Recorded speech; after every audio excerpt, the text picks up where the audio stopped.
সরকার শপথ নেওয়ার পরে আজকে প্রায় কত 45 থেকে 46 দিনের মতো হচ্ছে, পুরো সরকার ব্যর্থ সব জায়গায়, প্রত্যেকজন মন্ত্রী ব্যর্থ হয়েছে। আপনি একজন মন্ত্রীর সাকসেসফুল অ্যাক্টিভিটি দেখান, তার কোনো ধরনের প্রোফাইল নাই। যোগাযোগ মন্ত্রী সে বলছে এবারের ঈদটা নাকি খুবই স্বস্তিদায়ক হয়েছে, কিন্তু আমরা দেখতে পেয়েছি 351 জন আমরা আমাদের ভাই বোনকে এই ঈদে হারিয়েছি। আমরা এমন একটা গণতান্ত্রিক সমাজের ক্যাম্পাসের স্বপ্ন দেখি যেখানে সবাই তাদের মতামতগুলো দিবে, তাদের অপিনিয়নগুলো দিবে, ডিবেট হবে, ডায়ালগ হবে, কিন্তু এখানে কোনো হকি স্টিক অথবা স্টাম্প নিয়ে কেউ যাবে না, যেটা আমরা ফেস্টিভ্যালে আমরা দেখতে পেয়েছি। তো সেই ধরনের একটি ক্যাম্পাস আমরা নিশ্চিত করার জন্য কাজ করছি, ইনশাল্লাহ সেটা একটা সাস্টেনেবল পজিশন আমরা নিয়ে যাব। আর এতক্ষণ ধরে আমাদের বক্তারা বিভিন্ন ছাত্র সংগঠনের নেতৃবৃন্দ চমৎকারভাবে আলোচনা করেছেন, আমরা তাদের সাথে একমত হয়ে আমি বলতে চাই এই জুলাই বিপ্লব, সেটা জুলাই বিপ্লব পরবর্তী যে নতুন একটা অ্যাসপাইরেশন, নতুন বাংলাদেশের স্বপ্ন, এটা হচ্ছে একটা জেনারেশনাল লড়াই, আমাদের একটা প্রজন্মের লড়াই। তো এই জুলাই বিপ্লব করেছে বাংলাদেশের ইয়াংরা, তরুণরা, যুবকরা। তো এই জেনারেশন কিন্তু আগামী 40 থেকে 50 বছর বাংলাদেশের রাজনীতিতে তারা থাকবে। জুলাই বিপ্লবে আপনারা দেখতে পেয়েছেন যারা প্ল্যাকার্ড হাতে দাঁড়িয়েছিল, স্কুলের শিক্ষার্থী, মাদ্রাসার শিক্ষার্থী, কলেজের শিক্ষার্থী, বিশ্ববিদ্যালয়ের শিক্ষার্থী। তো এই তরুণরা, এই জেনজিরা তো আগামী 40 থেকে 50 বছর তারা বাংলাদেশে থাকবে। তারা এখন দেখছে কারা বাংলাদেশের জাতির সাথে, শহীদদের সাথে, শহীদদের রক্তের সাথে কারা প্রতারণা করছে, কারা দ্বিচারিতামূলক আচরণ করছে, কারা গত 16 বছর এক ধরনের তারা অপিনিয়ন দিয়েছে, এখন তারা ক্ষমতার স্বাদ গ্রহণ করার পরে, টোটাল মেজরিটি পাওয়ার পরে তারা জাতির সাথে দ্বিচারিতা করছে। তো আজকে আমরা সবসময় বলি আমরা বিএনপির শুভাকাঙ্ক্ষী, আমরা বিএনপির শত্রু না।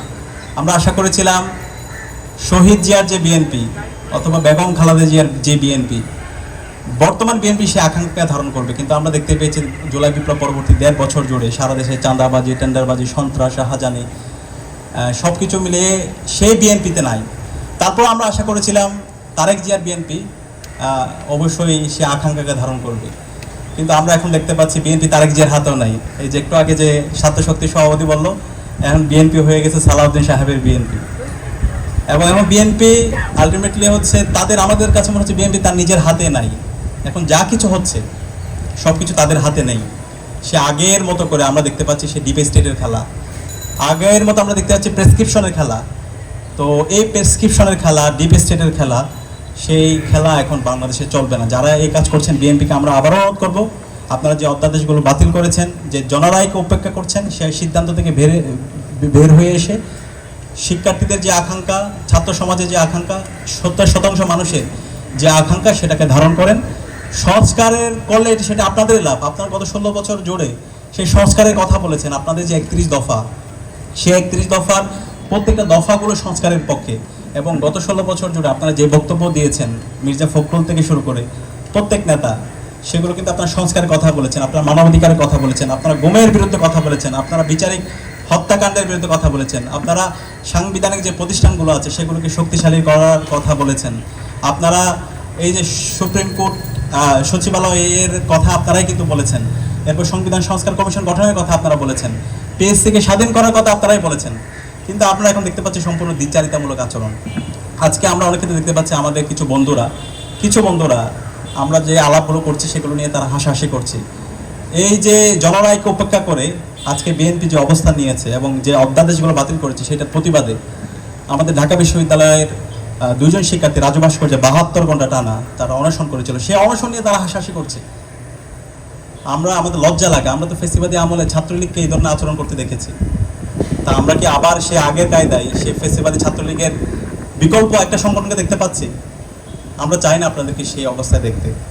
এবং আপনাদের কাছে মনে হতে পারে এখানে আমরা কতিপয় লোক আছি, কিন্তু এই যে আলাপগুলো করছে, এই আলাপের সাথে আজকে বাংলাদেশের সর্বস্তরের নাগরিকদের একমত আছে। তো এখনো সময় আছে, আপনারা সংশোধন হন, আপনারা এই জুলাইয়ের আকাঙ্ক্ষাকে ধারণ করেন, শহীদের আকাঙ্ক্ষাকে ধারণ করেন। আবু সাইদ, শহীদ আলী রায়হান, শহীদ শান্ত, শহীদ ওয়াসিমের মতো আপনাদেরকে বাঁচতে হবে।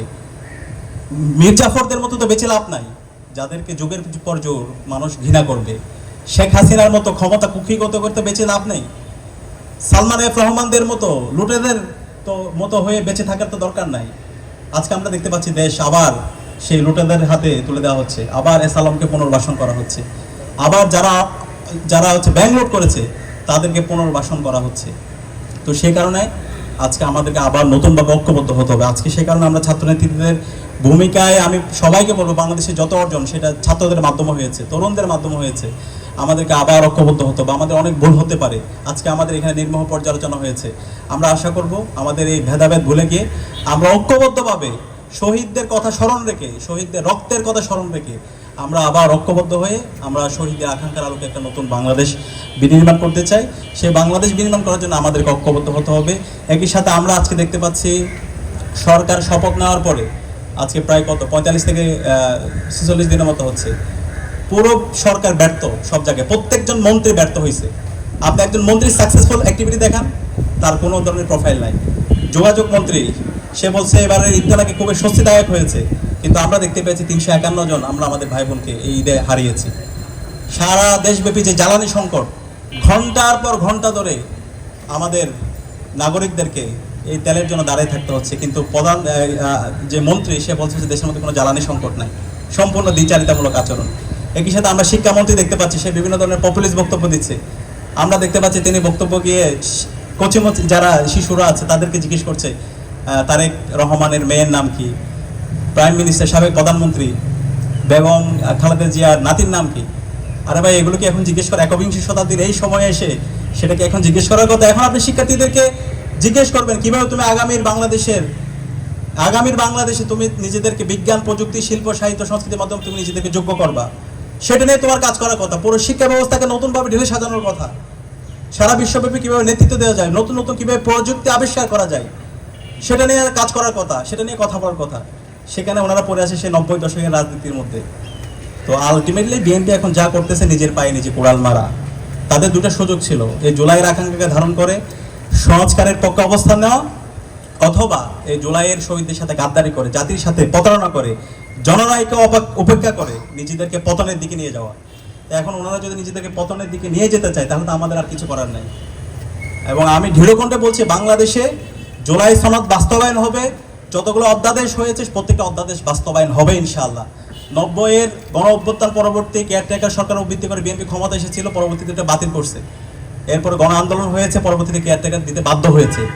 এই কেয়ারটেকার সরকারের আন্দোলনের চেয়ে হাজার গুণ শক্তিশালী আন্দোলন হবে জুলাই সনদ বাস্তবায়নের আন্দোলন। এই গণভোটের যে জনরায় সেটা বাস্তবায়নের আন্দোলন, অধ্যাদেশগুলো বাস্তবায়নের আন্দোলন। তো আমরা আশা করব বিএনপি যে অধ্যাদেশগুলো বাতিল করেছে সেই অধ্যাদেশগুলো পুনর্বহাল করবে, জনরায়কে সম্মান করবে এবং সবাইকে সাথে নিয়ে একটি নতুন বাংলাদেশ বিনির্মাণের জন্য কাজ করবে। এবং সেই বাংলাদেশ বিনির্মাণ করার জন্য এখানে যতগুলো ছাত্র সংগঠন এসেছে আমরা আশা করছি আমরা ঐক্যবদ্ধভাবে কাজ করবো। আমাদের মধ্যে ডিফারেন্স অফ অপিনিয়ন থাকবে, মতানৈক্য থাকবে, কিন্তু বাংলাদেশ প্রশ্নে, জুলাইয়ের প্রশ্নে, শহীদদের আকাঙ্ক্ষার আলোকে একটা নতুন বাংলাদেশ বিনির্মাণের প্রশ্নে আমরা ঐক্যবদ্ধভাবে কাজ করবো, সে উদাত্ত আহ্বান জানিয়ে। এবং আজকে